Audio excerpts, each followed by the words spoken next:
Dave, thanks for standing by. I appreciate you, buddy.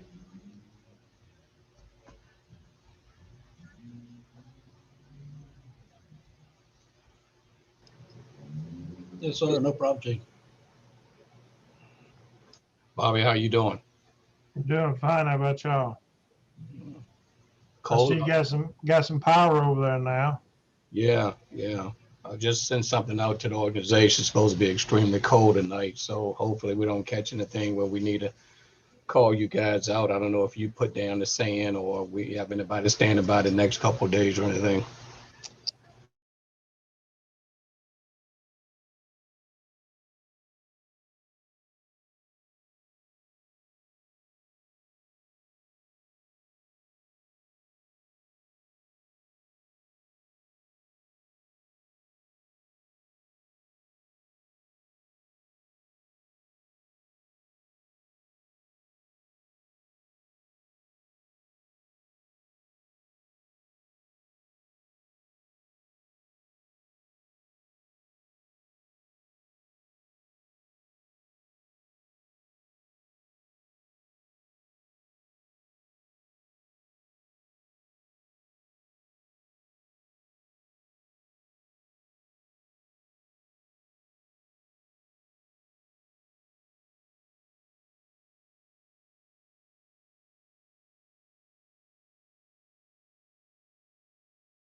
It is 6 o'clock. The work session for mayor and council for February 1st is called to order. Ms. Steed, roll call, please. Councilwoman Kimberly James. Present. Councilman DeBose Antoine. Councilman Hector Gutierrez. Present. Councilwoman Latrice Aiken Wells. Here. Councilman Alan Mears. Here. Madam Mayor, you have a quorum. Excellent, thank you. Ms. Brown, you have the floor.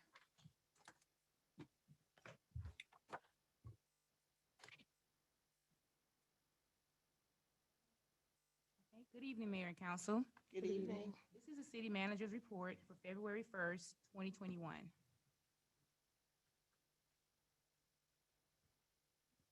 Please help me welcome to our newest staff members of the City of Forest Park. We have Brittany Peoples, the staff assistant in the Fire EMS Department.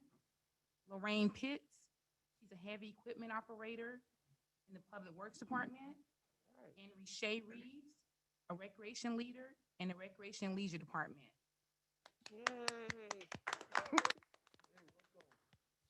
Also, we have our Deputy Police Chief started today. His name is Deputy Chief Michael J. Brunson, Sr. He will be assigned to the Administration and Support Services Bureau. A little bit about Deputy Chief Brunson. He's a seasoned law enforcement professional with almost 25 years of experience, 20 years of supervisory experience. He combines leadership principles with practical application to motivate subordinates to high levels of achievement, learning, and growth. Deputy Chief Brunson's education consists of an associate in arts degree in criminal justice, bachelor's degree in criminal justice, and a master's degree in business administration. Please welcome Deputy Chief Brunson to the City of Forest Park Police Department. Yay. Promotion alert. Please help me congratulate Captain Gentry, who was promoted to the Deputy Police Chief effective today. Deputy Chief Gentry will be assigned to the Operations Department. All right. Yeah. We all know Gentry. We're like, eh. I'm kidding, Gentry. Past events. Councilwoman Kimberly James, Ward 1 meeting was held on January 21st, 2021. Funeral services for Frank Brandon were held on January 26, 2021. Please continue to keep Mr. Brandon's family in your prayers. Important information. Reminder, Mayor Butler has signed a renewal of declaration of local emergency, and some highlights from the order states relevant portions of the City of Forest Park Emergency Operations Plan are hereby activated. All orders of the Governor of the State of Georgia in response to the COVID-19 pandemic event are hereby imposed within the city limits of Forest Park, and all staff are directed to carry out such orders. All gatherings and special events of the city, including those initiated by members of the City Council, are hereby postponed until further notice unless full compliance with applicable public health COVID-19 guidelines and/or the governor's restrictions on gatherings can be assured, and that the chief of police and the fire chief review and recommend to the mayor whether any of the provisions of section 4-5-2 A4D should be implemented. I'm pleased to announce that the completion of an installation of the new AV equipment for the council chamber is actually complete, and we're using it tonight. So that is something to be happy about. Yeah. Tonight is our first meeting using our new AV equipment, and I'd like to thank everyone for their patience during this process. Upcoming events. Ward 1 neighborhood meeting with Councilwoman James will be held on February 18th, 2021 at 5:00 p.m. And the meeting information is listed on the screen. The meeting will be held on the third Thursday of each month via Zoom. And that concludes my city manager's report. Thank you. Excellent, thank you. The COVID-19 update, Division Chief Joel Turner. Sir, are you present? I am. Can everybody hear me okay? Yes. Sure. Good evening, Mayor and Council. Good evening. Glad to be with you again. The current state of COVID is similar to what it was last meeting. We have, of course, the knowledge and the presence of new variants of the virus, but as a whole, the current average rate of positives among those tested statewide was 13.7, which actually is about 4% lower than our last meeting. As of today, Clayton County's 2-week average was a 15.9, which is 2.8% reduction since last reported, but still higher than the state's rate. And our current city numbers, cumulative total of 1,790 cases, 10% of the county cases, which is about a 0.4% increase since last council meeting. Again, everyone is still encouraged to follow those good personal hygiene practices, wash your hands frequently, use hand sanitizer, maintain physical distancing, use your masks. We still encourage those who can to get the flu shot. It is not too late. The general recommendation, though, is to allow at least 3 to 4 weeks after receiving the flu vaccine before receiving the COVID vaccine. So if you intend on getting the COVID vaccine when it opens up, we anticipate that being sometime around the March, April timeframe. So now is a perfect time to go ahead and get a flu shot. Getting the flu vaccine now will help in further reducing the number of respiratory infections throughout the winter. And this vaccine is covered by most major insurance providers and is available through most pharmacies and professional medical providers. The COVID vaccinations continue for Tier 1A individuals, and those individuals include healthcare providers, EMS, fire, law enforcement, and high-risk individuals who are 65 and older with significant medical issues. The fire department has within our ranks about 10 personnel who have completed the vaccine series, and approximately 10 more, including our own Chief Horton and Deputy Chief Clemens, who will be scheduling to get their vaccine series soon through the Clayton County Health District. Now, I know it's challenging for others in that 65 and older to find a date and location to obtain the vaccine, but I encourage everyone in the at-risk category to be patient and remain persistent.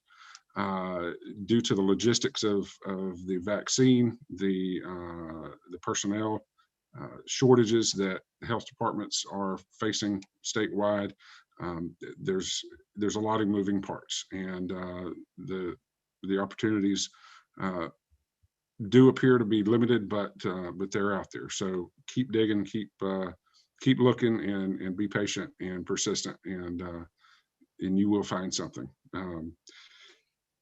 That's all I've got. I'd be happy to answer any questions that anybody might have. Otherwise, we can move on. All right, thank you. The next item is a pandemic plan presentation by EMS instructor, Mr. Andrew Gelmini. Did I say that right, sir? Yes, ma'am, you did. No, I'm working on it. Okay, thank you. You have the floor, sir. Thank you much. Tonight, we're going to be presenting the pandemic plan, which is part of our emergency operations plan. Remington, can you give us host control to be able to share the screen?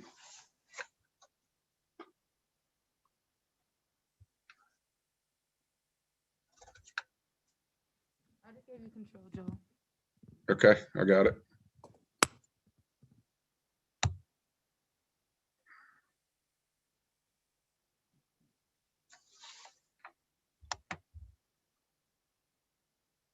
Can everyone see Yes. that? Okay. So over the last several months, we've been working on a pandemic plan as part of our emergency operations plan for the city of Forest Park. Going to go through a lot of the points of that just really briefly. Shouldn't take more than about 15 to 20 minutes at the absolute most. So why do we need a pandemic plan? It is essential, and it's part of the city's emergency operations plan. It does allow for the continuation of essential services for the community as well as the citizens of Forest Park during a pandemic and also during emergencies in general.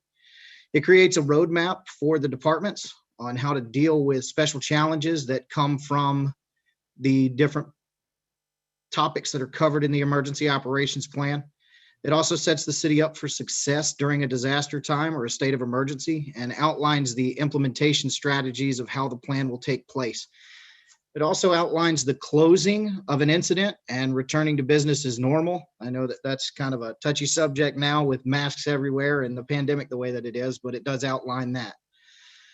So the emergency operation plan as a whole is a large plan that outlines emergency situations and how the city government will handle these. It is broken down by types of incidents, and it specifies jobs and responsibilities of those job titles during the pandemic or during the part of emergency operations that needs to be taking place. It also ensures that there is a continuation of essential services, especially with the challenges that these situations can present, for us to ensure that the citizens still get the utmost from the government. So what is a continuation of essential services? Essential services, by the general definition, means any service, whether it's provided by a public or private undertaking, without which the safety, health, or welfare of the community or a section of the community would be endangered or seriously prejudiced. So essential services here in the city would be our executive office, both administratively and operationally, the ability for our communications to maintain, our police, fire, and EMS, information and technology systems, finance and procurement, human resources, planning, building, and zoning, public works, parks and leisure, and economic development all play a critical role in some sort of essential service or essential function of how the city runs. Some of the challenges that we could face during an emergency operation, especially with a pandemic, would be a reduced workforce. As we're all aware now, with exposures the way that they have been, exposure is also a special challenge that we need to take into consideration, as well as public access to public buildings and how to close and reopen those. Interruptions in technology and communication with having to move from in-office meetings and so on to at-home work. Alternate work sites, such as moving for building decontamination, and teleworking. And then, of course, bringing everything to an end and returning to a business as normal state. For the city, success is always important, but it's especially important during a disaster. What this plan does will allow for city functions and services to continue with minimal interruptions by having this plan in place. It would outline how city services would be moved from one location to another or from one location to teleworking to minimize as much interruption as possible in the essential services of the city. It also ensures that employees get what they need to perform the tasks by outlaying a lot of what is required for the departments to maintain their minimum services. It also allows for preparation instead of last-minute panicking, and it allows for us to be more prepared in future pandemics as well as any other emergency. It also is there to keep everyone informed as to which departments are doing what and how to contact those departments if needed. It does discuss implementation and strategies. It talks about the how, when, and why that the plan would be implemented under the state of emergencies that would be declared. It outlines the strategies to address specific challenges based off of whichever disaster is taking place that has caused the emergency. It provides for clear information and allows for a reference to anybody from the lowest man on the totem pole to the director, the mayor, the city manager. Anyone can open it and have the same information to reference to. It also reduces the I don't knows and confusion that a lot of times can take place when a pandemic or emergency happens. So the pandemic or emergency situation is over. So now what do we do? This pandemic plan, as well as the emergency operation plan for the city, provides information on how to close these incidents, to close the emergency operations center and return the government back to the government as normal. It also provides instructions on who needs to do what in order for that to take place as seamlessly as possible, which allows for minimal workflow interruptions during the change back to normal business. So essentially what this does when it's over, it returns the city to where it was, as good as it was, if not better, by allowing those interruptions to be minimized. So that's an overview of the emergency operations plan as a really short overview of it. The pandemic plan, particularly as part of the emergency operation plan, it addresses the specific challenges that a pandemic can present us. It also provides references for departments, which we're going to see towards the end of this slideshow, provides contact information, and provides information on the continuation of government and essential services. At the end of the pandemic plan, you will see appendices. One of the appendixes you'll see is a congregate sheltering appendix, which discusses facility selection, registration, quarantine and isolation, surveillance, staffing, crowd control, supplies, and then it also offers 2 references at the end of that portion of the appendix, one of which is the CDC recommendations on congregate sheltering during a pandemic, as well as GSA, which is a federal website for procuring supplies for a shelter once a shelter has taken place.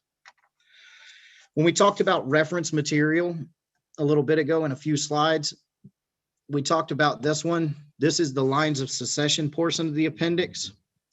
What the lines of succession does is it allows for us to see who the director is, who should be in the first title, their name, phone number, and then continues with the next in line.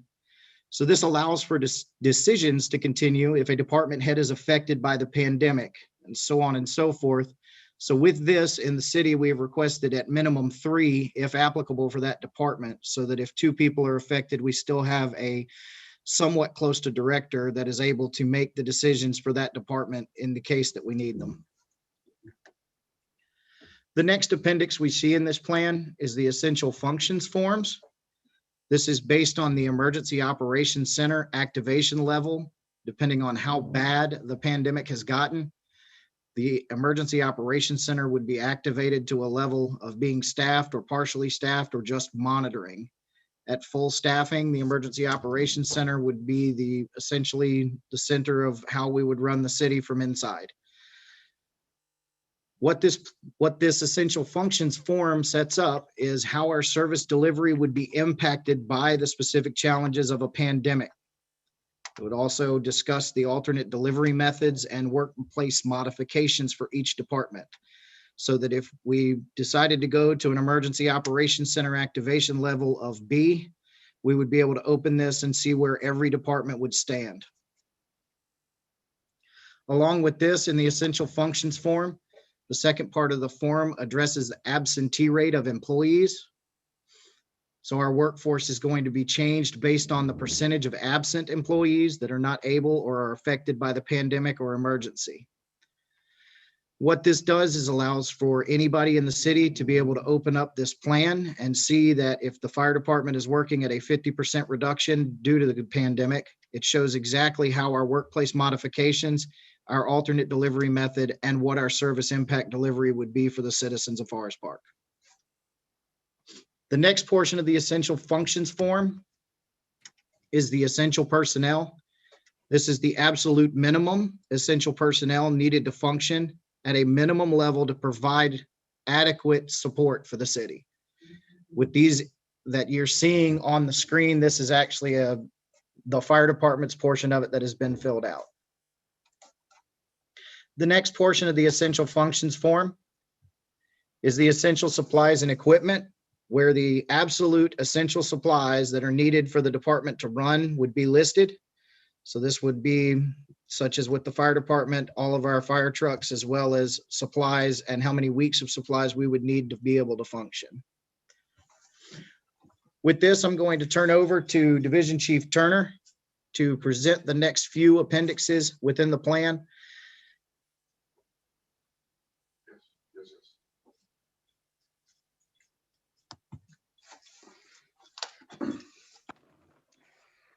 Just to reinforce, every department in the city completed the essential functions forms so that we have an idea from every department what the impact would be based on the EOC activation level, as well as the absentee rate in the event of another pandemic or during our current.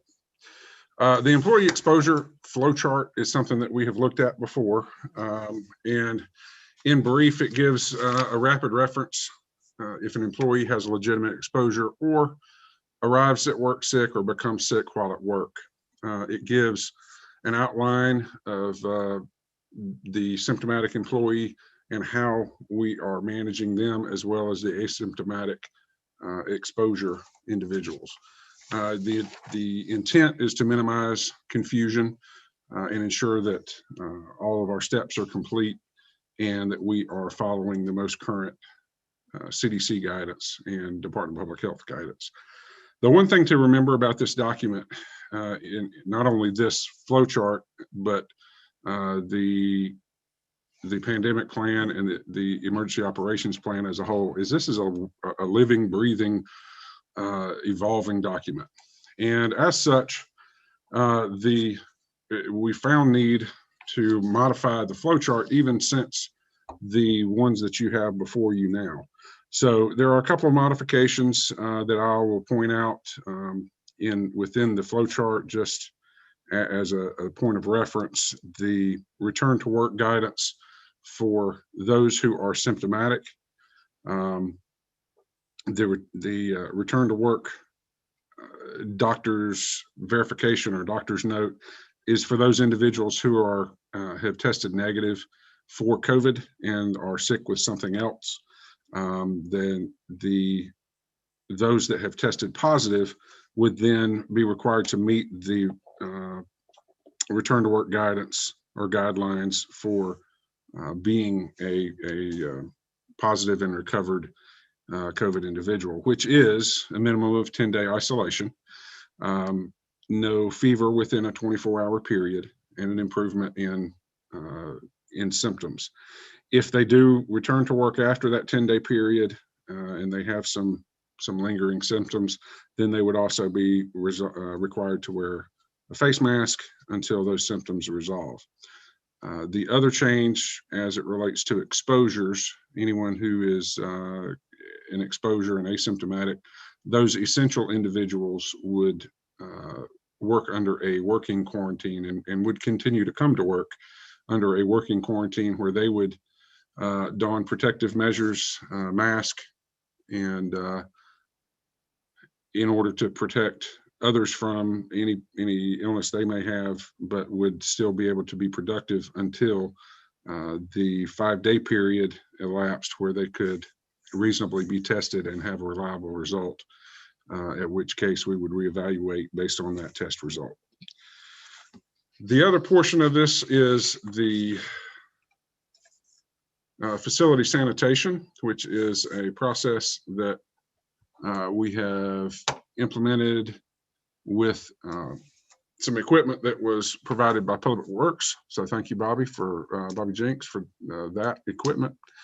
The sanitation section outlines the procedures for sanitizing facilities after an exposure has been reported, ensures consistency with cleaning and sanitizing, and minimizes the concern of surface exposure from pandemic virus. And it not only covers the times when there has been an exposure, but also just a weekly sanitizing to ensure good health of the facilities and the employees. And with that, we have a plan for reopening that starts with City Hall. Several of the area cities around us and county offices around us, this is kind of what they've been doing over the past several weeks and months. Some that have not closed, some that have closed and reopened, some that have just limited their customers in their lobbies for essential business. So what are we looking to do? The liability signage is something that has already been displayed on all of the city buildings. Modifying hours of operation, again, we're talking specifically about City Hall. So a 9 to 12 and 1 to 4 operating times, And in between those times, sanitizing the lobby before opening, during lunch, and after closing. Keeping the restrooms closed to the public, keeping employee interactions with the public with face masks in place, also keeping employees behind the plexiglass shields at the front customer counter. Physical distancing of 6 feet or more outside the building with sidewalk markings, requiring masks inside the lobby area with prominent signage along the sidewalk and parking lot area, as well as the front door. Providing hand sanitizer at the front door via hands-free dispensers. Maximizing or allowing a maximum of 2 people in the lobby with, again, the 6-foot physical distancing with floor markings. Temperature checks at the door by automated scanning devices, and logging all entry and exit by a City Hall employee. And potentially use of a police officer posted at the front door to provide lobby security, at least for the first week, until the public kind of gets used to this new method of operation. This is an example of the liability signage, which again is already in place on all of the city buildings throughout. Another example of signage that could be made or something similar that could be made and displayed along the sidewalk, in the parking lots, and at the front doors or main entry doors. The distancing floor markings, both in English and Spanish, to address some of our prominent populations. And then the entry log in order to do any contact tracing if we become aware of an individual who's come through our lobby and has become positive. That about covers it. So at this time, we'll be glad to take any questions. And if there are no questions, we'll turn it back over. Actually, I'll turn it over to Chief Horton for some final comments. All right, thank you. Are there any questions or comments? Yes, I have a question. So I'm kind of confused, and it doesn't have anything to do with you. I'm just trying to see, so we put a plan into place to shut the city down, but yet we're talking about an opening plan. Mhm. So I'm just trying to see, how does that work? So all of the employees are still coming to work, but City Hall will be open. And events have been postponed and all of that, but yet we're talking about an opening up plan. So I'm just confused. I don't know if anybody else is. I'm just trying to get a better understanding, and I don't know who that question is for. Chief, would you like to take that one? Yeah, I'll try it. Ms. Wells, good evening, first of all. Good evening. The mayor and council members. What we presented today is a series of plans that includes appendices. The reopening plan is there in case the city shuts down totally and reopen again. Okay. That we can facilitate that reopening with all city buildings. So what we presented first was the EOP plan, emergency operation plan.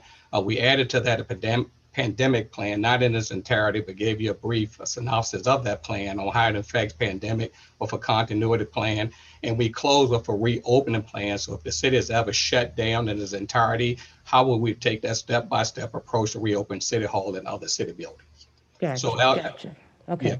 And I want to say thank you so much, because I know this is something we've been waiting on. We was waiting on it before you came. So thank you, Chief, and the fire department for being on top of things and getting it done. I appreciate it. But thank you, Councilwoman James. team and City Council for your support. Yes, I wanted to say that this is very outstanding. The plan that you all propose and the amount of work that you all put into giving us this nice booklet is outstanding. So I just wanted to comment on that. Thank you all for that.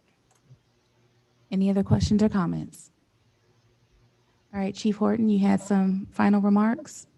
Yes, we're going to move expeditiously towards the mutual aid agreement, if we could, with the city attorney and a representative from the state. I'm sorry, representative from GEMA. Dave or Mike?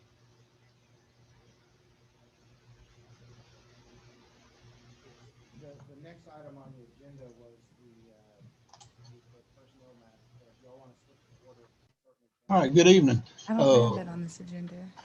council members and Ms. Mayor. Wait, I'm sorry. Hold on 1 second, please.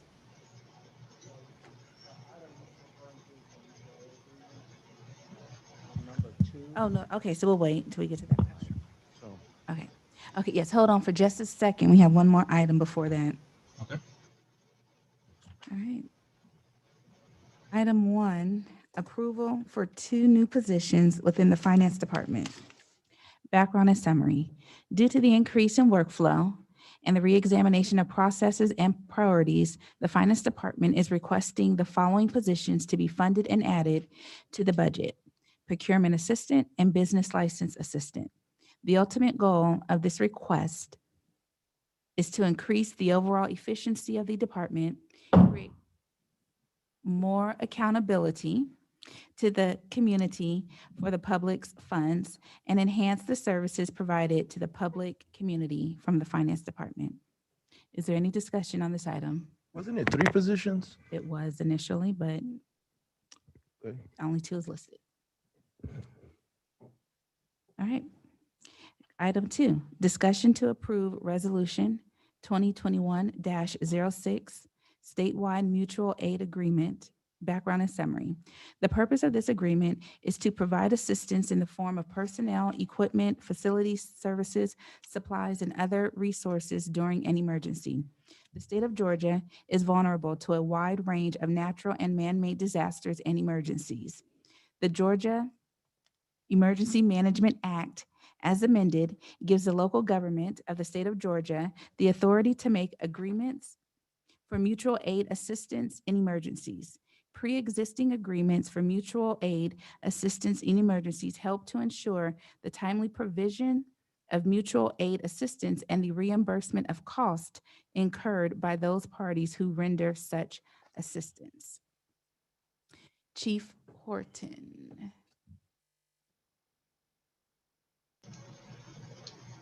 Good evening, Mayor and Council. Mutual aid is a common term used in emergency services and emergency management. Essentially, it describes the sharing or providing of resources, requested resources to an entity or agency that does not have the resources to handle a certain situation, emergency, or event. Our agency has been working with Sherry Russo and the Georgia Emergency Management Agency on a statewide mutual aid agreement that would allow for the sharing of personnel and resources to areas in need. This would allow for us to request resources if needed, ensure the resources our department has diligently to maintain. To further explain this agreement, I'd like to introduce Ms. Sherry Russo from the Georgia Emergency Management Agency. Good evening, everyone, and thank you for having me. So I think Chief did a great job with explaining just the overall basis of the statewide mutual aid agreement. One of the things I do want to touch on is just because you signed this agreement does not force you into sending any resources. So if that resource isn't available, or if the mayor and council decide, hey, we don't want to send that particular resource for whatever reason, you're not locked in to sending that resource. If there is a disaster and we have a governor's state of emergency, someone will come to GMA and say, I need the proverbial purple widget. And the area that I cover, Forest Park is one of those jurisdictions. I could go to Chief Horton and say, hey, Chief, you guys have that purple widget. Would it be available to deploy for the next X amount of days? And this is what I need. This is what that particular jurisdiction needs. Would you be able to do that? And then he'll go through his policies and procedures. And if that's a yes, then that resource gets to be deployed. Then Forest Park would make a request to that requesting agency for reimbursement. And anything liability wise, you would still be under Forest Park for any type of insurance or anything like that. But this is a way for resources, personnel, equipment to cross jurisdictional boundaries much easier once this is signed. and especially during a governor's state of emergency. If I'm calling you for resources, something has gone terribly wrong somewhere else. And vice versa. If something goes terribly wrong within the city, you all can make that request for mutual aid to come in and to assist you as well. And one last thing, under no circumstances, if you deploy your resources, will they be asked to do anything that goes outside of their policies or anything that is against the law? So if they get on scene and they're asked to do something that goes against their home policy, they'll have that discussion and they will not be made to do that particular thing. All right, thank you. Are there any questions or comments by the governing body? All right, if there are none, thank you, Ms. Russo. Thank you and take care. That concludes the work session. Is there a motion to adjourn? So move. Okay, that was Councilman Mears. Is there a second? I'll second. Councilwoman James, all in favor? Aye. Opposed? All right, thank you. We will resume our regular meeting at 7 p.m. sharp.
Good evening, everyone. Good evening. Good evening.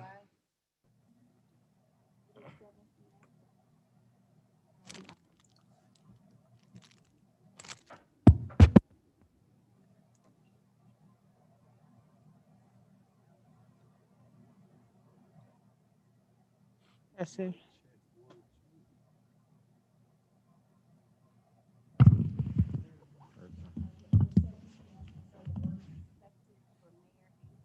Regular meeting is called to order. Dr. Payton, are you on?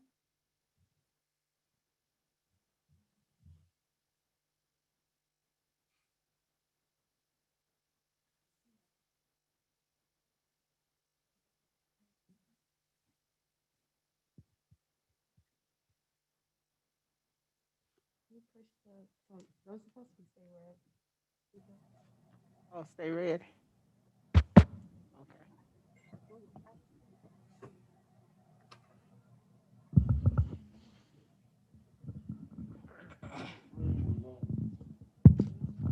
All right, thank you. Here we go. Okay, so good evening, everyone. Good evening. Good evening. It is 7:01, and the regular meeting for mayor and council for February 1st is called to order.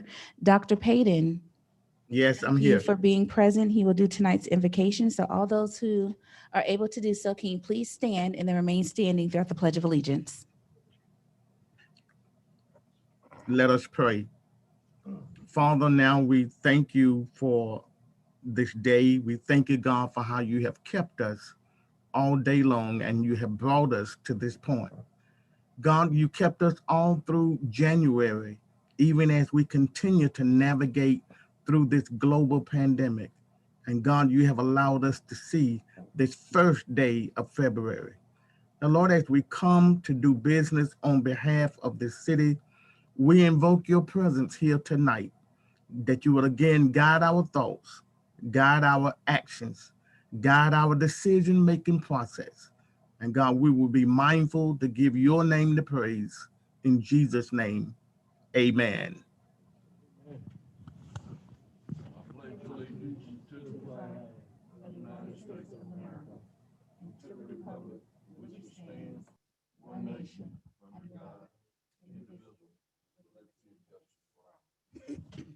Ms. Steed, roll call, please.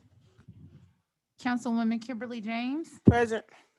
Councilman DeBose Antoine, Good evening, everybody. Councilman Hector Gutierrez, Present, ma'am. Councilwoman Latrice Aiken Wells, Here. Councilman Alan Mears. Here. Madam Mayor, you have a quorum. Excellent, thank you. Item 6, adoption of the minutes from our special call meeting Saturday, December 19th, our regular meeting January 19th, and our special call meeting Monday, January 25th. So has everyone had the opportunity to review the minutes? And if so, are there any changes to be recommended? If there are none, is there a motion to group said minutes together and approve as is? I'll Right.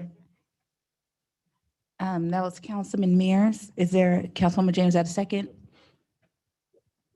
Okay, that was seconded by Councilwoman James. Any discussion? All right, Councilwoman James? Yes. Councilman Antoine? Yes. Councilman Gutierrez? Yes. Councilwoman Wells? Yes. I'm sorry? Yes. Thank you. Councilman Mears? Yes. Thank you. Old business, the approval for 2 new positions within the Finance Department. Is there a motion to approve this item? So move. That was Councilwoman Wells. Is there a second? Second. That was seconded by, none of these mics are on, by Councilman Gutierrez. Second. There you go. Now, I do have a question. By approving these 2 positions, is the intent to await for the new finance director to fill them?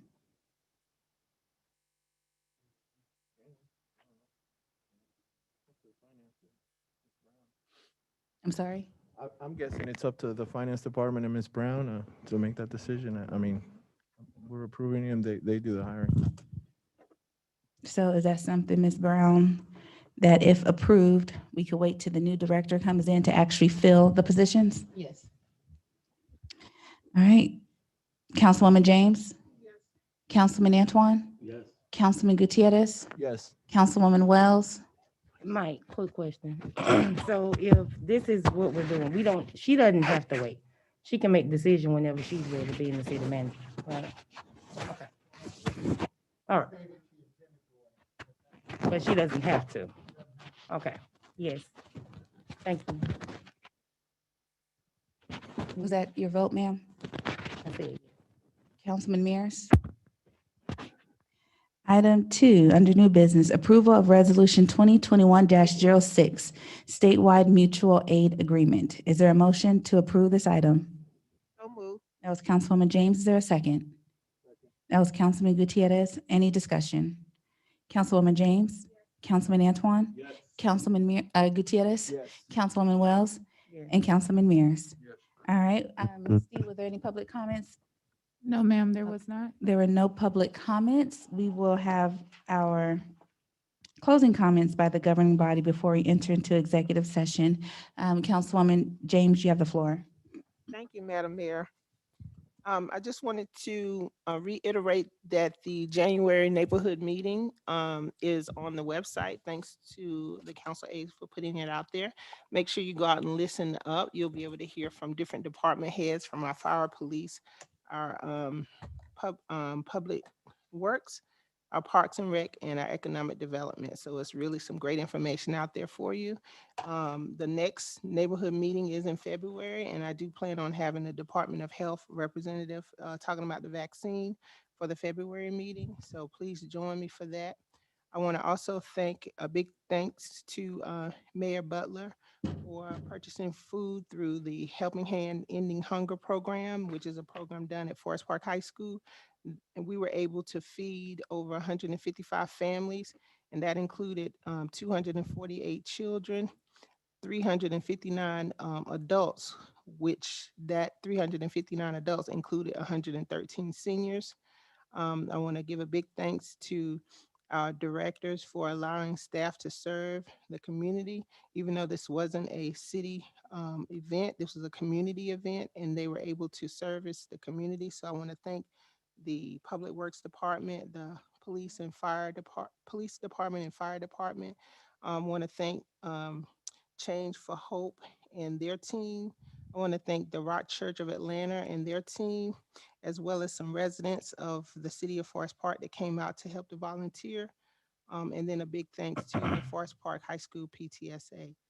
So thank you for that, Mayor. And I did get some residents that wanted to thank you for the food, for supplying that for us. So thanks. Excellent. Thank you. Councilman Antoine. Thank you all for listening in. Know that Booz Antoine loves you. Councilman Gutierrez. All right, yes, just to echo my councilman right here, thank you for listening in. I know these meetings can get kind of long, but we appreciate you.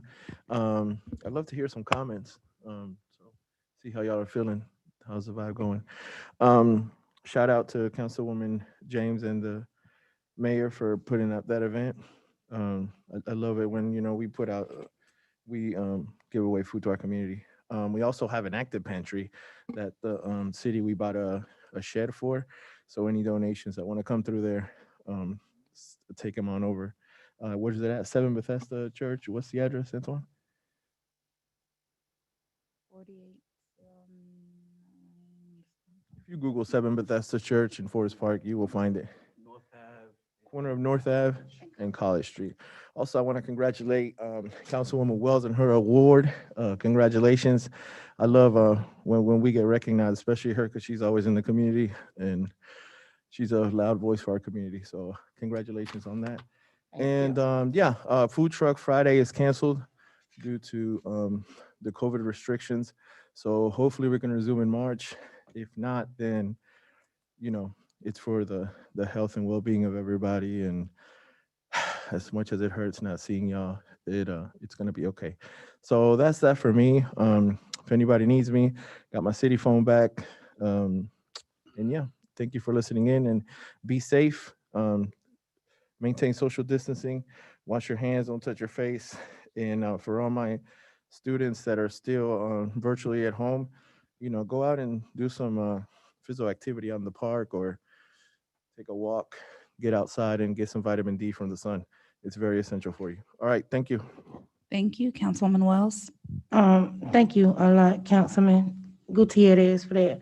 I would just like to say thank you to all the listeners, and echo what Councilman Gutierrez said. Continue to social distance, wear your mask, and be safe.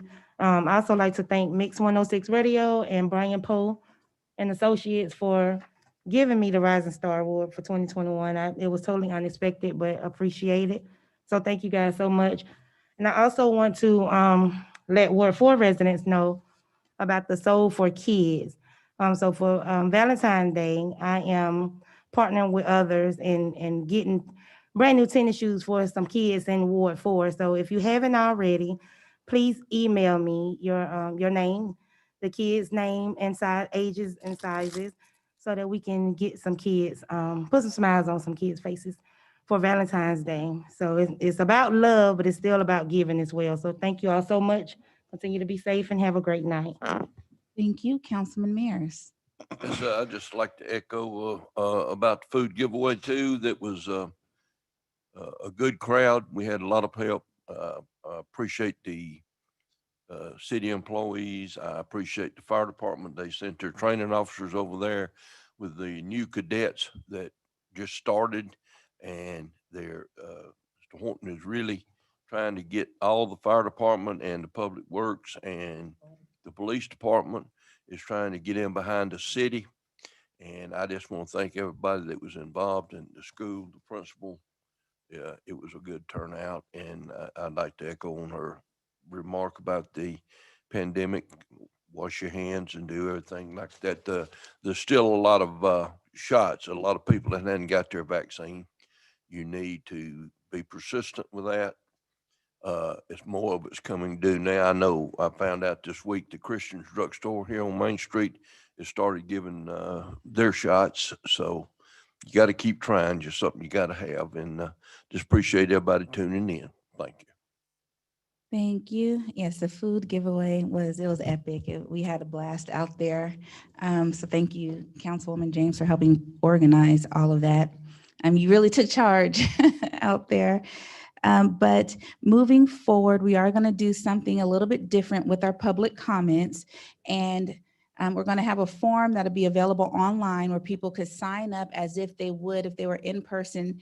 And then we will still follow the charter with the 3 minutes per person, or the 30 minutes divided amongst all those that have signed up. And then you'll be able to say your public comments online. And so that will start at our next council meeting. Pay attention to our website. That's where we'll post it. And then we'll just keep reminding people henceforth until we actually open back up to the public. And so thank you all for tuning in. We will be entering to an executive session. So I'm going to ask for a motion to recess the regular meeting so we can enter into executive session for personnel, litigation, real estate, or legal matters. So moved. That was Councilwoman James. Is there a second? That was Councilman Gutierrez. All in favor? Aye. All right, opposed? Thank you. We shall return.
All right, thank you for staying with us. Is there a motion to adjourn the executive session and reconvene into a regular meeting?